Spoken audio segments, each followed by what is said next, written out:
আসসালামু আলাইকুম রহমতুল্লাহ। আলহামদুলিল্লাহি ওয়াহদা ওয়াসসালাতু ওয়াসসালামু আলা মান লা নাবিয়্যা বা'দা ওয়া আলা আলিহি ওয়া আসহাবিহি ওয়া সাল্লাম আম্মা বা'দ ফাআউযু বিল্লাহি মিনাশ শাইতানির রাজীম বিসমিল্লাহির রহমানির রহিম।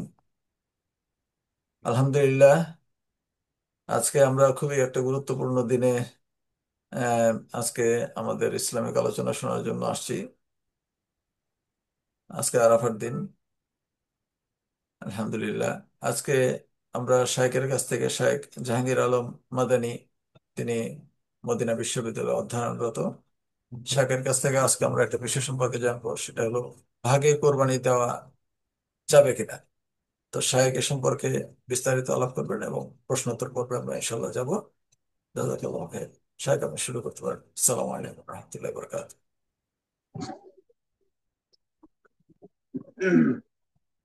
আসসালামু আলাইকুম ওয়া রাহমাতুল্লাহি ওয়া বারাকাতুহু। নাহমাদু ওয়া নুসাল্লি আলা রাসূলিল কারীম, আম্মা বাদ।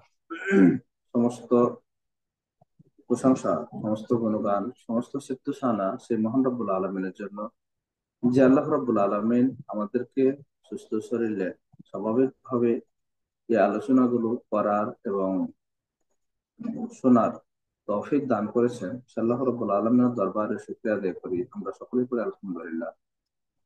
দরুদ ও সালাম শান্তি বর্ষিত নবী মুহাম্মদ সাল্লাল্লাহু আলাইহি সাল্লামের প্রতি, সাল্লাল্লাহু আলাইহি ওয়াসাল্লাম। সম্মানিত দর্শক শ্রোতা, আজকে যে বিষয়টি নিয়ে আলোচনা করব সেটি খুবই গুরুত্বপূর্ণ বিষয় আমাদের, বিশেষ করে এই কুরবানি কেন্দ্রিক।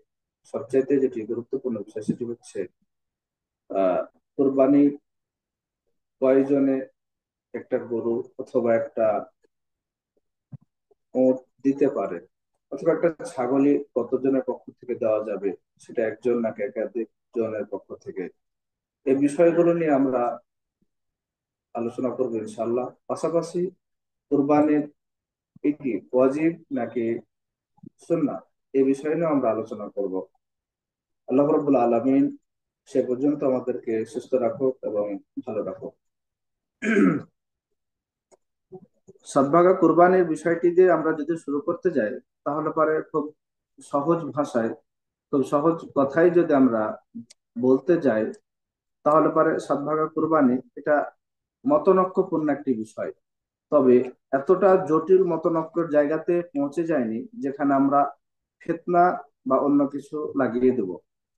এখন আমরা যদি বলতে যাই, তাহলে পরে সাত ভাগা কুরবানির সর্বপ্রথম আমরা ইমামদের মতামত জানার ইচ্ছা পোষণ করব। যদি আমরা ইমাম আহমদ বিন হাম্বল রাহিমাহুল্লাহর কওলকে গ্রহণ করি, তাহলে পরে ইমাম আহমদ বিন হাম্বল রাহিমাহুল্লাহর মতে সাত ভাগা কুরবানি জায়েজ। ইমাম শাফি রাহিমাহুল্লাহর মতে সাত ভাগা কুরবানি জায়েজ রয়েছে। আমরা যদি গ্রহণ করি ইমাম আবু হানিফা রাহিমাহুল্লাহর মত, তাহলে পরে ইমাম আবু হানিফা রাহিমাহুল্লাহর মতে সাত ভাগা কুরবানি জায়েজ রয়েছে। সাত ভাগা কুরবানির ব্যাপারে আবু হানিফা রাহিমাহুল্লাহ শুধু জায়েজ বলেছে এতটুকুই ক্ষান্ত না। আবু হানিফা রাহিমাহুল্লাহ যে সঙ্গী মোহাম্মদ বিন হাসান রাহিমাহুল্লাহ, তিনিও সাত ভাগা কুরবানিকে জায়েজ বলেছে। কেউ যদি সাত ভাগা কুরবানি দেয়, তাহলে পারে সাত ভাগা কুরবানি হয়ে যাবে, এই ব্যাপারে কোনো আপত্তি নাই। আমাদের শেষ সময়ের ওলামাগণও এই ব্যাপারে ফতোয়া দিয়েছে। সাত ভাগা কুরবানির ব্যাপারে যে ফতোয়ার গ্রন্থগুলোতে ফতোয়া পাওয়া যায়, বিশেষ করে হিন্দি তথা আপনার ভারতবর্ষের একটা বড় ফিকির কিতাব রয়েছে, বড় ফিকির কিতাব রয়েছে, ফতোয়ার কিতাব রয়েছে, ফতোয়ায়ে হিন্দ। এই গ্রন্থে সাত ভাগা কুরবানির আলোচনা করতে গিয়ে এই গ্রন্থে আপনার আবু হানিফা রাহিমাহুল্লাহর মত উল্লেখ করে বলেছেন যে সাত ভাগা কুরবানি জায়েজ রয়েছে। দারুল মুখতার কিতাবের মধ্যে ইমাম আবু হানিফা রাহিমাহুল্লাহর আলোচনা করতে গিয়ে, তার কওলের উপর আলোচনা করতে গিয়ে সেখানে উল্লেখ করেছেন যে সাত ভাগা কুরবানি জায়েজ রয়েছে। এছাড়াও আরো একাধিক গ্রন্থে এরকম কথা উল্লেখ রয়েছে। আপনার আবু হানিফ হানাফি মাযহাবের একটি বড় একটি কিতাব কানজুস নামে একটি কিতাব রয়েছে, এটাও একটি ফতোয়ার কিতাব। এই কিতাবে উল্লেখ করা হয়েছে যে সাত ভাগা কুরবানি জায়েজ রয়েছে। তাহলে পারে এভাবে আমরা যে সমস্ত কিতাবগুলো পাই হানাফি মাযহাব থেকে, এই কিতাবগুলো প্রমাণ করে। আহমদ বিন হাম্বল রাহিমাহুল্লাহ স্বচ্ছ একটি মত রয়েছে যেখানে সাত ভাগা কুরবানি জায়েজ রয়েছে। আমরা যদি সাতভাগ কোরবানির দিকে লক্ষ্য করি, তাহলে পারে আমরা আরো একটি বিষয় দেখতে পাবো বা আমাদের কাছে স্পষ্ট হবে। সে বিষয়টি হচ্ছে যে শেষ জামানার যে আলেমেরা তারা কি ফতোয়া দিয়েছে। শেষ জামানার আলেম আল্লামা বিন বাজ রহমাল্লাহ তার মাজমা ফতোয়ার ভিতরে তিনি উল্লেখ করেছেন, কোরবানির আলোচনা করতে গিয়ে তিনি উল্লেখ করেছেন যে কোরবানি সাতভাগা কোরবানি জায়েজ, সাতভাগা কোরবানি কেউ যদি দেয় তাহলে পারে দিতে পারবে। আমরা যদি সাতভাগা কোরবানির দিকে আরো একটি লক্ষ্য করি, আল্লামা সালেহ আল উসাইমি রহিমাহুল্লাহ, যিনাকে আপনার হাদিস বিভাগে এবং আপনার ফিকহি বিভাগে, দুই বিভাগের পণ্ডিত বলা হয়, তিনিও সাতভাগা কোরবানির কথা বলতে গিয়ে তিনি বলেছেন যে একজন ব্যক্তি তথা না সরি 7 জন ব্যক্তির পক্ষ থেকে একটা উটে শরিকানা এবং একটা গরুতে শরিকানা, এটা জায়েজ রয়েছে। প্রত্যেক 7 জন ব্যক্তি একটি উট অথবা একটা গরুতে অংশীদার হতে পারে। এখন আমরা আসি ইমাম মালিক রহমতুল্লাহর বড় একটি কওল নিয়ে। ইমাম আবু হানিফা রহমতুল্লাহর ব্যাপারে কেউ কেউ বলে যে তিনি সাত ভাগ কোরবানির পক্ষে ফতোয়া দেননি। কেউ যদি এ কথা বলে থাকে তাহলে পরে আমি বলবো যে উনি জেনে শুনে মিথ্যা অপবাদ দিচ্ছেন, অথবা তিনি জানেন না, এটা তার মূর্খতা অথবা তার জাহালিয়াত অথবা তার জ্ঞানের কমতি।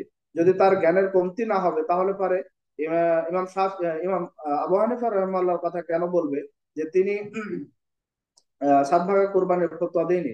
সাত ভাগা কোরবানির ব্যাপার ইমাম আবু হানিফা রহমাল্লাহর যে অনুসারীরা রয়েছে তাদের কিতাবগুলো যদি আপনি দেখতে যান তাহলে পরে প্রায় কম করে হলো 10 থেকে 15টা ফতোয়ার কিতাব আপনি পাবেন, যেগুলোতে আপনার উল্লেখ করা হয়েছে যে সাত ভাগা কোরবানি জায়েজ রয়েছে। এ ব্যাপারে কেউ যদি আপত্তি তুলে তাহলে পরে বলা হতে পারে এতটুকুই যে সে অবশ্যই নির্দ্বিধায় একজন মূর্খ মানুষ। সাধারণ জ্ঞান থেকে এটা প্রমাণিত হয়। আসি আমরা ইমাম মালিক রহমতুল্লাহর কওল। ইমাম মালিক রহমতুল্লাহর কওল কে উল্লেখ করে বলছেন ইমাম মালিক রহমতুল্লাহ সাদা কোরবানি নিষিদ্ধ করেছেন। ইমাম মালিক রহমতুল্লাহ তার মুয়াত্তা মালিকের ভিতরে দেখবেন যে ওখানে উল্লেখ করেছেন 7 জন ব্যক্তির পক্ষ থেকে একটা গরু কুরবান, সরি, 7 জন ব্যক্তির পক্ষ থেকে একটা গরু এবং 7 জন ব্যক্তির পক্ষ থেকে উট শরিকানা হতে পারে, অংশীদার হতে পারে, এই হাদিসকে উল্লেখ করেছেন। তিনি তার মত ব্যক্ত করতে গিয়ে বলেছেন, তিনি যখন তার মতকে ব্যক্ত করেছেন সেই জায়গাতে তার মত ব্যক্ত করতে গিয়ে তিনি উল্লেখ করেছেন যে একই পরিবার থেকে 7 জন ব্যক্তি হতে হবে, একই ফ্যামিলি থেকে 7 জন ব্যক্তি হতে হবে। 1 নম্বর কথা। 2 নম্বর কথা হচ্ছে যে একজন ব্যক্তির পক্ষ থেকে একটা জীবন্ত বস্তু দিতে হবে, চাই সেটা গরু হোক, চাই সেটা ছাগল হোক, চাই সেটা উট হোক। তাহলে পরে আমরা সহজ কথাটা খুব সহজভাবে বুঝতে পারছি যে 7 জন ব্যক্তির পক্ষ থেকে একটা গরু আর 7 জন ব্যক্তি থেকে একটা উট, এটা ইমাম মালিক রহমাল্লাহ বলেছেন এক ফ্যামিলির ভিতর থেকে হতে হবে, এক ফ্যামিলির ভিতর থেকে। এখন আমরা আসি হাদিসকে যদি আমরা লক্ষ্য করে দেখতে যাই তাহলে পরে আমরা বুঝতে পারবো। জাবের রাদিয়াল্লাহু থেকে বর্ণিত, তিনি বলেন যে নাহানা রাসূলুল্লাহ সাল্লাল্লাহু আলাইহি সাল্লাম, আমরা রাসূলুল্লাহ সাল্লাল্লাহু মা রাসূলুল্লাহ সাল্লাল্লাহু আলাইহি সাল্লাম, আমরা রাসূল সাল্লাল্লাহু আলাইহি সাল্লামের সাথে হুদাইবিয়া সন্ধির সময় ছিলাম। তো তখন আমরা প্রত্যেক 7 জন ব্যক্তির পক্ষ থেকে আল বাদানাতা আনিস সাবাতে, 7 জন ব্যক্তির পক্ষ থেকে একটা উটে অংশীদারিত্ব হয়েছি। 7 জন ব্যক্তির পক্ষ থেকে আল বাকারাতা আনিস সাবাতে, এবং 7 জন ব্যক্তির পক্ষ থেকে একটা গরুতে অংশীদার স্থাপন করেছি। হাদিস বলছে, এই হাদিসটি রয়েছে মুয়াত্তা মালিকের ভিতরে। হাদিসটি প্রথমে নিয়ে আসা হয়েছে যে 7 জন ব্যক্তির পক্ষ থেকে আমরা একটা গরুতে অংশীদার স্থাপন করেছি, 7 জন ব্যক্তির পক্ষ থেকে আমরা শরিক হয়েছি একটা উটে। হাদিস প্রমাণ করছে এটা মুয়াত্তা মালিককে ইমাম মালিক রাহিমাহুল্লাহ নিয়ে এসেছে, বাহির কেউ নিয়ে আসেনি। এখন এই হাদিসকে নিয়ে এসে তিনি পরবর্তীতে তার নিজস্ব মত ব্যক্ত করতে গিয়ে বলেছেন যে এক ফ্যামিলির মধ্য থেকে 7 জন ব্যক্তি হতে হবে। তো এক ফ্যামিলির মধ্য থেকে যদি 7 জন ব্যক্তি হয় তাহলে পারে এই হাদিসটা হুদাইবিয়া সন্ধির সময় কি এক ফ্যামিলির লোক ছিল সে জায়গাতে? কেউ দেখাতে পারবে? কোন আলেম কোনোদিন প্রমাণ করতে পেরেছে? এটা মৃত্যুর আগ পর্যন্ত চ্যালেঞ্জ থাকলেও কোনো হুজুর প্রমাণ করতে পারবেন না যে হুদাইবিয়া সন্ধির সময় 7 জন ব্যক্তি এক ফ্যামিলি থেকে হুদাইবিয়া সন্ধির ভিতরে ছিল। এভাবে ছিল না। তাহলে পাবে বিভিন্ন পরিবারের 7 জন ব্যক্তি একটি কুরবানিতে অংশীদারিত্ব স্থাপন করেছে। তাহলে পারে ইমাম মালিক রহমাল্লাহর কওল হচ্ছে এক পরিবারের হতে হবে। হাদিস প্রমাণ করছে যে এটা 7 পরিবারের মানুষ ছিল, এক পরিবারের মানুষ ছিল না। তাহলে পারে 7 পরিবারের মানুষ, হাদিস প্রমাণ করছে, ইমাম মালিক রহমাল্লাহর কথা প্রমাণ হচ্ছে যে এক পরিবার থেকে। তাহলে পারে হাদিসের সাথে সরাসরি তার রোজি লেগে যাচ্ছে। পূর্বে আমি একাধিক ইমামের কওল বর্ণনা করে এসেছি যে তারা প্রমাণ করছে যে 7 জন ব্যক্তির পক্ষ থেকে জায়েজ রয়েছে। আপনি ইমাম মালিক রাহিমাহুল্লাহর কথা গ্রহণ করবেন না অন্যগুলো গ্রহণ করবেন? অন্যগুলো হাদিসের সাথে সংশ্লিষ্ট, হাদিসের মুয়াফিক, এবং ইমাম মালিক রাহিমাহুল্লাহর কথা হচ্ছে হাদিসের সাথে তারুজে লেগে যাচ্ছে। এক্ষেত্রে আপনাকে ইমাম মালিক রাহিমাহুল্লাহর কওলকে ছেড়ে ফেলতে হবে এবং গ্রহণ করতে হবে অন্য ইমামদের কওল। এটাই হচ্ছে ইমাম মালিক রাহিমাহুল্লাহর মত। ইমাম মালিক রাহিমাহুল্লাহ বলেন, ইদা সাহাল হাদিস ফাহুয়া মাযহাবি। এটাই হচ্ছে ইমাম মালিক রাহিমাহুল্লাহর কওল। এখন আমরা যদি ওই কওলকে অনুসরণ করে ভুলভাল কোনো কাজ করি, তাহলে পারে এই জন্য ইমাম মালিক রাহিমাহুল্লাহ দায়ী থাকবে না, আপনি আমি নিজেই দায়ী থাকবো। তাহলে পারে ইমাম আহমদ বিন হাম্বল রহিমাহুল্লাহ, ইমাম শাফি রহিমাহুল্লাহ, ইমাম আবু হানিফা রহিমাহুল্লাহ, মোহাম্মদ বিন হাসান রহিমাহুল্লাহ, এরপরে একাধিক ওলামা রয়েছে যাদের মত হচ্ছে একটি কোরবানি তলাতে একটা বস্তুতে 7 জন ব্যক্তি শরীক হতে পারবে, এটা জায়েজ রয়েছে। ইমাম মালিক রহিমাহুল্লাহ ও তাদের কথা হচ্ছে হাদিসের অনুকূলে তথা হাদিসের মুয়াফিক, এবং ইমাম মালিক রাহিমাহুল্লাহর কথা প্রমাণ করতে গিয়ে এটা হাদিসের মুখালিফ হয়ে যাচ্ছে তথা হাদিসের সাথে তাআরুজ লেগে যাচ্ছে। এক্ষেত্রে আমরা ইমাম মালিক রাহিমাহুল্লাহর কওলকে গ্রহণ করব না। এটা তার ইজতিহাদ ছিল, সে বলেছে, সেটা তার ইজতিহাদ ছিল। যাই হোক, আমরা সামনের দিকে যদি আসি তাহলে পর আমরা বুঝতে পারবো নাম বলে কথা বলা ঠিক না, বা আমি এটা পছন্দ করি না, কিন্তু তারপরও এই বর্তমান সময়ে বিষয়টি নিয়ে যেহেতু বাড়াবাড়ি চলছে, সেহেতু আমি না বললেই নয়। আমাদের বর্তমান সময়ের আলেম, বড় একজন মুহাদ্দিস, আব্দুর রাজ্জাক বিন ইউসুফ সাহেব, তিনি 7 ভাগার পক্ষে, কুরবানির পক্ষে তিনি ফতোয়া দিয়েছেন। আমি জানি না তিনি কিভাবে দিয়েছেন, তেনার জ্ঞান অনেক বেশি। তবে আমি এতটুকু অনুরোধ রাখবো যে তিনি পরবর্তী সময় এই বিষয়গুলো লক্ষ্য করবেন এবং ভালোভাবে আরো একটু গবেষণা করবেন। যদি গবেষণা করে তারপরেও মনে হয় যে 7 ভাগে কোরবানি দেওয়া যাবে না, তিনি সে কথা বলবেন, সেটা তার অবশ্যই একান্তই ব্যক্তিগত মত। তারপরে পরবর্তী সময় আমাদের বড় ভাই আব্দুল্লাহ ভাই, ওনারই ছেলে, তিনি 7 ভাগার কোরবানিকে প্রমাণ করতে গিয়ে ইমাম মালিক রহমাল্লাহর এই কথাকে নিয়ে এসেছেন, যে কথাকে আমি পূর্বে এই কথাটাকে আমি কি করেছি, আরেকটি আলোচনা দিয়েছিলাম আমি আমার পেজে। তো সেখানে আমি বলেছিলাম যে কথাটা প্রত্যাখ্যানযুক্ত। আমরা যদি আসি, তিনার আরো 2টি দলিল রয়েছে। একটি দলিল হচ্ছে ইব্রাহিম আলাইহিস সালাম যখন তার সন্তানকে কোরবানি করতে যায়, ইব্রাহিম আলাইহিস সালাম যখন তার সন্তানকে কোরবানি করতে যায়, তখন তার সন্তানের জায়গাতে একটি মাত্র কোরবানি দেওয়া হয়েছিল। তাহলে পরে জানের বদল জান, এটা প্রমাণ হয়ে যাচ্ছে যে একটা জানের বদল জান, একটা বস্তুর বদল একটা বস্তু। তাহলে পারে সে প্রমাণ করেছে, এখানে একটা প্রমাণ হচ্ছে যে একটা বস্তুর বদল একটা বস্তু। তাহলে আমি যদি কোরবানি করতে চাই, তাহলে পরে আমাকে একটা বস্তুই কোরবানি করতে হবে। এখন আমি যদি সহজ ভাষায় বলতে যাই, তাহলে পারে একটা জানের বদল যদি জান হয়, তাহলে পারে আমাদের হুজুররা ফতোয়া দিচ্ছে যে একটা ছাগল একটা ফ্যামিলির পক্ষ থেকে যথেষ্ট হবে। ভাই, ছাগল ফ্যামিলির পক্ষ থেকে কেন যথেষ্ট হবে? সেটা তো একটা জান বা একটা বস্তু। তো সেটা যদি একটা ফ্যামিলির পক্ষ থেকে যথেষ্ট হয়, তাহলে পারে কোরবানি 7 ভাগ, আমি ওইদিকে যাচ্ছি না, সেটা কিভাবে যথেষ্ট আপনি কি বলতে পারবেন? আমাদের ফ্যামিলিতে আমরা 5 জন মানুষ আছি, ওইখানে প্রমাণ হয়েছে ইসমাইল আলাইহিস সালামকে জবাই করা হয়েছিল তার জানের বদল আরেকটি জান। তাহলে পরে এখানে, যেখানে আমরা একটা ফ্যামিলিতে 5 জন মানুষ আছি, 5 জন মানুষের পক্ষে তো একটা ছাগল দিলাম, কিভাবে যথেষ্ট হয় আপনি প্রমাণ করতে পারবেন? না, প্রমাণ হবে না। কারণ এটা একটা বস্তু দিচ্ছেন আপনি 5 জনের পক্ষ থেকে। কেন দিলেন ভাই? কারণ হচ্ছে আল্লাহ রসুল সাল্লাহ আলাই সাল্লাম বলেছেন, না, আল্লাহ রসুল সাল্লাহ আলাই সাল্লাম একটি ছাগল জবাই করেছেন এবং তিনি বলেছেন এটা আমার পক্ষ থেকে, আমার ফ্যামিলির পক্ষ থেকে, সমস্ত উম্মতের পক্ষ থেকে। তো উম্মতের আর কি কেউ কোরবানি করেনি তখন? অবশ্যই করেছিল। তো এটা হচ্ছে আল্লাহ রাসূলের উপর দায়িত্ব ছিল। যাই হোক, এখন আমাদের ফ্যামিলির পক্ষ থেকে যদি কোনো কোরবানি করা হয়, সেটা যেভাবেই হোক, তাহলে পারে এটা আমাদের জন্য যথেষ্ট হবে।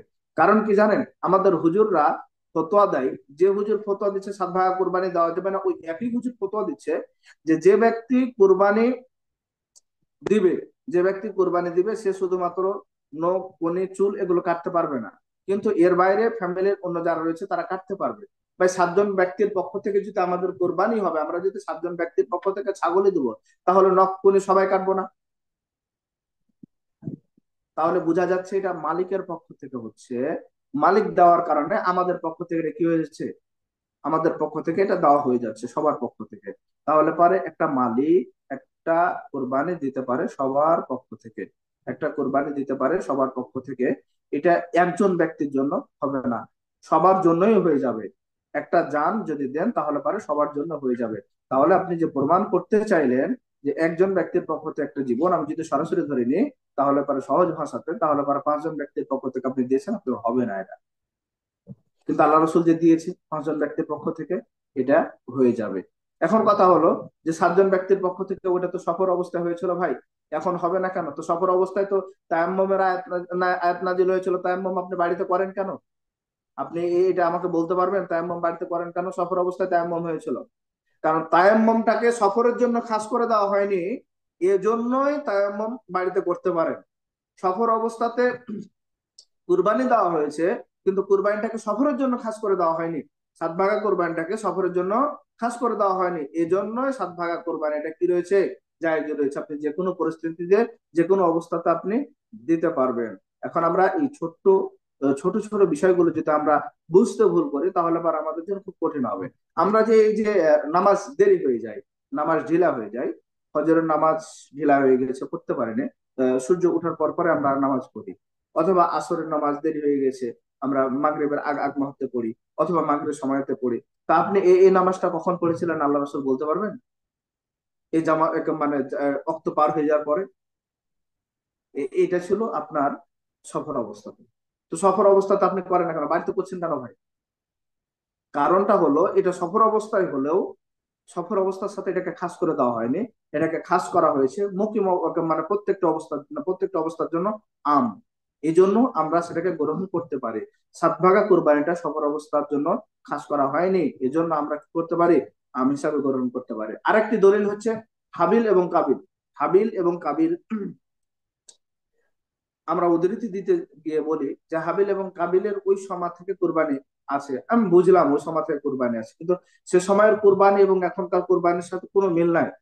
এখন কথা হলো যে আমরা যদি লক্ষ্য করি যে সে সময় কিন্তু একজন ব্যক্তির জন্য একটা জীবন দেওয়া হতো, একজন ব্যক্তির জন্য একটা জীবন দেওয়া হতো, কিন্তু এখন তো আমরা 7 জন ব্যক্তির পক্ষ থেকে একটা কি দিচ্ছি, জীবন দিচ্ছি। তো 7 জন ব্যক্তির পক্ষ থেকে যদি এটা হয়, বুঝলাম যে 7 জন ব্যক্তি, আমি সাত ফ্যামিলি বুঝলাম না, 7 জন ব্যক্তি যদি ধরি, তাহলে পরে ওইটার সাথে তাও মিল খাচ্ছে না, কারণ ওখানে ছিল একজন ব্যক্তির পক্ষ থেকে একটা কোরবানি, হাবিল এবং কাবিলের অবস্থাটা। এখন যদি আপনি 7 জন ব্যক্তির পক্ষ থেকে কোরবানি দেন, সাত পরিবারের হোক অথবা এক পরিবারের হোক, তাহলে পরে এটা কিভাবে গ্যারান্টেড হয়, কিভাবে গ্রহণযোগ্যতা পায়? আপনার কাছে আমার প্রশ্ন, আপনি যদি সুযোগ হয়, সময় হয়, তাহলে পরে উত্তরটা দিয়ে যাবেন আশা করি। পরবর্তী সময় পরবর্তী সময় এই বিষয়গুলো আমরা যদি লক্ষ্য করতে যাই, তাহলে পারে জুমহুর ওলামাদের যে মত, জুমহুর ওলামাদের মত, সেটা হচ্ছে যে আপনার 7 ভাগা কোরবানি কেউ যদি দেয়, তাহলে পারে দিতে পারবে, সমস্যা নাই, এটার ব্যাপারে ছাড় রয়েছে। এবং এটা হচ্ছে মানুষের কাছে সুস্পষ্ট একটি বিষয়, মানুষের কাছে এটা স্পষ্ট একটি বিষয়, যে বিষয়ে কোনো ইখতিলাফ নাই। এই বিষয়কে নিয়ে বাড়াবাড়ি করা এটা নচেত একটা মূর্খামি কাজ। যে বলেছে আমি তাকে মানে খারাপ বলছি না, সে তার চিন্তা ভাবনা থেকে, কোরআন হাদিসকে সামনে রেখে তিনি যেটা বলেছেন সেটা তার বুঝ, একান্তই বুঝ, কিন্তু আমাদেরকে বুঝ নিতে গিয়ে সে সমস্ত ওলামাদের বুঝ নিতে হবে, যারা আপনার মনে করেন যে 7 ভাগা কুরবানি দিয়েছে বা না দেওয়ার পক্ষে, কোন কোন আলেম পক্ষে, কোন কোন আলেম বিপক্ষে। এবং বেশিরভাগই ওলামা পাওয়া যাচ্ছে যারা 7 ভাগা কুরবানির পক্ষে ফতোয়া দিয়েছে। এ ব্যাপারে জাবের রাদিয়াল্লাহু তাআলা আনহুর ফতোয়া রয়েছে, 7 ভাগা কুরবানি সে 7 ভাগ কোরবানি দিতে পারে। আহ ইবনে আব্বাস রাদিয়াল্লাহু তাআলা আনহু থেকে বর্ণিত একটা হাদিস রয়েছে, ইবনে আব্বাস রাদিয়াল্লাহু তাআলা আনহু বলেন যে প্রত্যেক 10 ব্যক্তির পক্ষ থেকে তথা একটা উটে 10 জন ব্যক্তি শরিকানা নিতে পারে, শরীক অংশীদার হতে পারে। এবং একটি গরুতে 7 জন ব্যক্তি অংশীদার স্থাপন করতে পারে বা 7 জন ব্যক্তি শরীক হতে পারে। এখান থেকে প্রমাণিত হয় যে আমরা 7 জন কোরবানি দিতে পারবো। কোরবানিটা হয় মালিকের পক্ষ থেকে, যদি মালিক দেয় তাহলে পরে এটা আমাদের ফ্যামিলিগত পক্ষ থেকে এটা কি হয়ে যাবে, সবার জন্য হয়ে যাবে। এটা একজন মালিক যখন কোরবানি দিবে, তখন সে তার এবং তার ফ্যামিলির ওপর নির্ভর করে দিবে। আমরা ওই যে অনেক সময় আপনার করি না, কথা বলতে গিয়ে আমরা বলি যে আল্লাহ রাব্বুল আলামিন কাউরি দোষ দেন না, কিন্তু ওই রক্তটা আল্লাহ রাব্বুল আলামিনের দরবারে কবুল হয়।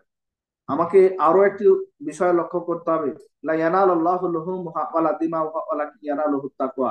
আল্লাহ রাব্বুল আলামিন কোন রক্ত দেখেন না, গোশত দেখেন না, রক্ত দেখেন না, গোশত দেখেন না, শুধুমাত্র দেখেন যে অন্তর বা তাকওয়া। আপনি কোন নিয়তে দিচ্ছেন? আপনার ফ্যামিলির পক্ষ থেকে আপনি যদি 7 জন ব্যক্তির জন্য দেন, তাহলে পরে আলহামদুলিল্লাহ আশা করি এনাফ হবে, যথেষ্ট হয়ে যাবে। এরপরও আমরা আসি হাদিস কি বলতেছে, আমরা একটু খুব সংক্ষিপ্ত ভাবে দেখে নিই। জাবের ইবনে আব্দুল্লাহ রাদিয়াল্লাহু থেকে বর্ণিত, তিনি বলেন, হুদাইবিয়া সন্ধির সময়কার কথা লক্ষ্য করতে গিয়ে, উল্লেখ করতে গিয়ে তিনি এই কথা বলেন, আল বাদানাতা আনিস সাবাতে আল বাকরাতা আনিস সাবাতে। এটা মুসলিম শরীফের হাদিস। জাবের রাদিয়াল্লাহু তাআলা আনহু বলেন যে আমরা 7 জন ব্যক্তির পক্ষ থেকে হুদাইবিয়া সন্ধির সময় একটি গরু কোরবানি করেছি এবং 7 জন ব্যক্তির পক্ষ থেকে একটি উট কোরবানি করেছি। এটা সুস্পষ্ট কথা যে 7 জন ব্যক্তির পক্ষ থেকে বা 7 ভাগা কোরবানি এটা জায়েজ হবে। কেউ যদি বলে যে হবে না, তাহলে পারে একান্তই সেটা তাকে তার চিন্তা ভাবনা বা তার চিন্তা চেতনা। তবে আমাদেরকে ফিরে আসতে হবে কোরআন এবং সুন্নাত দিকে, আমাদেরকে সঠিক বুঝটা নিতে হবে, সঠিক বুঝটা গ্রহণ করতে হবে। এখন আমরা যদি সে সঠিক বুঝটা না গ্রহণ করতে পারি, তাহলে পরে আমাদের জন্য বিপদ অবধারিত। এখন আসি কুরবানির বিষয়টা কতটুকু কি। কুরবানির বিষয়টা আসলে কি, ওয়াজিব, ফরজ নাকি সুন্নাত, এই বিষয়টা আমাদের জানা খুবই জরুরি। কুরবানির বিষয়টি এটি হচ্ছে মূলত সুন্নাতে মুআক্কাদা। এটা হচ্ছে ইব্রাহিম আলাইহিস সালাম থেকে আসা একটি সুন্নাত। ইব্রাহিম আলাইহিস সালামের পুনরায় ধর্মের পুনরাবৃত্তি করার জন্য মোহাম্মদ সাল্লাল্লাহু আলাইহি সাল্লাম এসেছেন। মোহাম্মদ সাল্লাল্লাহু আলাইহি সাল্লাম ইব্রাহিম আলাইহিস সালামের ধর্মের পুনরাবৃত্তি করার জন্য এসেছেন। ইব্রাহিম আলাইহিস সালাম যখন, সরি, ইব্রাহিম আলাইহিস সালাম যে ধর্ম রেখে গিয়েছেন, সেই ধর্মর পুনরাবৃত্তির জন্য মোহাম্মদ সাল্লাল্লাহু আলাইহি সাল্লাম এসেছেন। আর তারই অনুসরণে এই কুরবানি হচ্ছে মোহাম্মদ সাল্লাল্লাহু আলাইহি সাল্লামের কাছে আসা। এটি হচ্ছে সুন্নাতে মুআক্কাদা একটি বিষয়। এই ব্যাপারে জমহুর উলামাগণ বলেন এটি হচ্ছে সুন্নাতে মুআক্কাদা। আল্লামা বিন বাজ রাহিমাহুল্লাহ তিনি তার মাজমু ফতোয়ার ভিতরে উল্লেখ করেন এটি হচ্ছে সুন্নাতে মুআক্কাদা। এ ব্যাপারে ইমাম আবু হানিফা রহমাল্লাহ, ইমাম আওজাই রহমাহুল্লাহ, এরা বলেন যে, ইমাম লাইসি রহমাহুল্লাহ, তেনারা বলেন যে এটা হচ্ছে ওয়াজিব, এটি হচ্ছে ওয়াজিব। কারণ তিনি বলেন, মান কানা লাহু সাআতুন ওয়া লাম ইউদাহি ফালা ইউসাল্লি, সরি, মান কানা লাহু সাআতুন ওয়া লাম মান কানা লাহু সাআতুন ওয়া লাম ইউসাল্লি ফালা ওয়ালাম ইউদাহি ফালা ইয়াসাল্লাম মুকাররাবান। তো হাদিসটার এবারটা খেয়াল আসছে না। তো রাসূল সাল্লাল্লাহু আলাইহি সাল্লাম বলছেন যে যাদের প্রশস্ততা রয়েছে তারা যেন, যারা কুরবানি না দিবে তারা যেন মুসাল্লার অন্তর্ভুক্ত না হয়, মানে আমাদের ঈদগাহে যেন তারা না আসে, আমাদের সাথে ঈদের সালাতে যেন অংশীদার না হয়। এই হাদিসকে নিয়ে এসে প্রমাণ করতে চেয়েছে যে এটি হচ্ছে ওয়াজিব বিষয়। কেউ যদি ওয়াজিব বিষয় ছেড়ে দেয় তাহলে পারে তাদের পাপ হবে। কিন্তু ওমর রাদিয়াল্লাহু তাআলা আনহু এবং আবু বকর রাদিয়াল্লাহু তাআলা আনহু তারা তাদের জামানায়, তাদের সময়ে তারা আপনার কুরবানি ছেড়ে দিতেন, যাতে করে এটা মানুষ ফরজ না মনে করে নেয়, ওয়াজিব না মনে করে নেয়। এই জন্য তারা কি করতেন, এটা ছেড়ে দিতেন মাঝে মধ্যে। এটা প্রমাণ করে যে এটা হচ্ছে সুন্নাতে মুআক্কাদা। এ ব্যাপারে বাড়াবাড়ি করার আমাদের কোনো কিছু নাই। এটা সুন্নাতে মুআক্কাদা আমরা সে হিসাবেই নিব, অন্যথায় পাপ হবে বা পাপী হয়ে যাবো আমরা পাপের কারণে। কারণ আমরা সবাই নিজ নিজ জায়গা থেকে একটি করে কোরবানি দিতে পারি না বা দেওয়ার সক্ষমতা রাখে না। ভালো ভালো রাষ্ট্রগুলোতে থাকলেও আমাদের, বিশেষ করে বাংলাদেশ, পাকিস্তান, ইন্ডিয়া, নেপাল, ভুটান, জর্ডান, এই সমস্ত রাষ্ট্রগুলো খুবই নর্মাল পর্যায়ের রাষ্ট্র, যেগুলোতে মানুষ অনেক সময় খেতে পায় না। তো আমাদের জন্য এটা তখন অবধারিত হলে পারে আমাদের জন্য কঠিন হয়ে যাবে। এটা সুন্নাতে মুআক্কাদা, আমরা সেটাই গ্রহণ করব। আশা করি বিষয়টা আমাদের কাছে স্পষ্ট। এখন আমাদের প্রথম পর্বের সময় একটু শেষ হয়ে আসছে। আমরা আরেকটি বিষয় জানবো, আরেকটি বিষয় লক্ষ্য করব, যে এই যে সুন্নাতে মুআক্কাদা এই বিষয়টি যারা ওয়াজিব বলতেছে, তারা তাদের চিন্তা ভাবনা থেকে প্রশস্ততার দিক লক্ষ্য করে বলেছে। প্রশস্ততার দিক লক্ষ্য করে বলেছে, আমাদের যদি প্রশস্ততা থাকে তাহলে পরে অবশ্যই আমরা কুরবানি করব। জবাই বা কুরবানি এটা আল্লাহর নৈকট্য লাভের খুবই একটি মানে উত্তম একটি মাধ্যম বা উত্তম একটা পদ্ধতি। আল্লাহ রাব্বুল আলামিন বলেন, কুল ইন্না সলাতি ওয়া নুসুকি ওয়া মাহইয়া ওয়া মামাতি লিল্লাহি রাব্বিল আলামিন। আল্লাহ রাব্বুল আলামিন নবী মুহাম্মদ সাল্লাল্লাহু আলাইহি সাল্লামকে লক্ষ্য করে বলেন, হে মুহাম্মদ, তুমি বলো যে আমার সলাৎ, আমার কুরবানি, আমার জীবন, আমার মরণ সবই আল্লাহ রাব্বুল আলামিনের জন্য। তো এই যেখানে কুরবানির কথাটা এসেছে, এটা হচ্ছে আল্লাহ রাব্বুল আলামিনের নিকটবর্তী, আল্লাহ রাব্বুল আলামিনের নৈকট্য লাভের জন্য। আমরা যদি ইচ্ছা করে নৈকট্য হাসিল করার, নৈকট্য চাওয়ার ইচ্ছা পোষণ করি, তাহলে পরে আমরা এই কুরবানির মাধ্যমে আল্লাহ রাব্বুল আলামিনের নৈকট্য পাবো, এবং এর মাধ্যমে পাওয়া খুবই সম্ভব। আসি আমরা একটি হাদিস যদি শুনি তাহলে পারে আমরা বুঝতে পারবো যে দুইজন ব্যক্তি পথচারী পথ চলতেছিলেন, এমত অবস্থায় কিছু মূর্তি পূজারী তাদেরকে ধরে নেয়। তাদেরকে ধরে নেওয়ার পরে বলে যে তোমরা আমাদের মূর্তির নামে কিছু জবাই করে যাও, কুরবানি করে যাও। তোমরা যদি আমাদের মূর্তির নামে জবাই করে না যাও, কুরবানি না করে যাও, তাহলে পরে তোমাদেরকে হত্যা করা হবে। ফলে একজন ব্যক্তি কুরবানি করে চলে গেল। সে ব্যক্তি যখন চলে গেল, রাসূল সাল্লাল্লাহু আলাইহি সাল্লাম বলছেন সে ব্যক্তি এই মাছির জন্য জাহান্নামী। একটা মাছি, তাকে বলা হয়েছিল যে তুমি একটা মাছি হলো কুরবানি করে যাও। রাসূল সাল্লাল্লাহু আলাইহি সাল্লাম বলছেন যে ওই ব্যক্তি ওই মাছির জন্য জাহান্নামী। আরেকজন ব্যক্তিকে কোরবানি করতে বলা হলো, জবাই করতে বলা হলো, একটা মাছি হলো জবাই করে যাও, তো ওই ব্যক্তি জবাই করলো না। ফলে রসুল সাল্লাহ আলাই সাল্লাম বলেন ওই ব্যক্তিকে হত্যা করা হলো, ওই ব্যক্তি জান্নাতি। বুঝতে পারছেন কি কোরবানির বিষয়টি কত মানে গুরুত্বপূর্ণ একটি বিষয়। এই কোরবানির ভিতরে যদি আপনার কোনো প্রকার শিরিক হয়ে যায় তাহলে পরে আপনি জাহান্নামী হয়ে যাবেন। এবং এই কোরবানি একমাত্র আল্লাহ রাব্বুল আলামিনের নৈকট্য লাভের খুবই কাছাকাছি একটি জায়গাতে নিয়ে যে আপনাকে পৌঁছাতে পারে। এই জন্য আমরা যখন কোরবানি করব, খালিস নিয়তে করব এবং আল্লাহর সন্তুষ্ট উদ্দেশ্যের জন্য করব। অন্য কোনো নিয়াতে, অন্য কোনো কাজের জন্য আমরা কোরবানি করব না। আশা করি বিষয়গুলো বুঝতে পারছেন এবং আপনাদের কাছে স্পষ্ট হচ্ছে। আমি যে বিষয়টি নিয়ে খুবই গুরুত্ব দিয়ে আলোচনা করতেছিলাম সেটি হচ্ছে যে সাত ভাগা কোরবানি জায়েজ হবে কি হবে না। আমি বিষয়টি আপনাদেরকে বিনোদন অনুরোধ রাখবো যে সাত ভাগা কোরবানি এটা একটি স্পষ্ট বিষয়। সাত ভাগা কোরবানি এটা জায়েজ বিষয়। আমরা অবশ্যই এই ব্যাপারে কোনো আপত্তি করব না। যারা আপত্তি করতেছে তাদেরকে আমরা ভালোভাবে বুঝিয়ে বলবো এবং তাদেরকে অনুরোধ রাখবো যে তারা যেন আরো কিছু কিতাবাদি ঘাটে, আরো কিছু কিতাবাদি পড়ে এবং বুঝে। আশা করি সঠিক বুঝটা তাদের কাছে আসবে, এই আশাবাদ ব্যক্ত করতেছি। আল্লাহ রাব্বুল আলামিন আমাদেরকে শেষ পর্যন্ত ভালো রাখুক, শান্তি রাখুক, সুখে রাখুক এবং ভালোভাবে কোরবানি দেওয়ার তৌফিক দান করুক। আমরা সকলে পড়ি আল্লাহুম্মা আমিন। জাবের ভাই।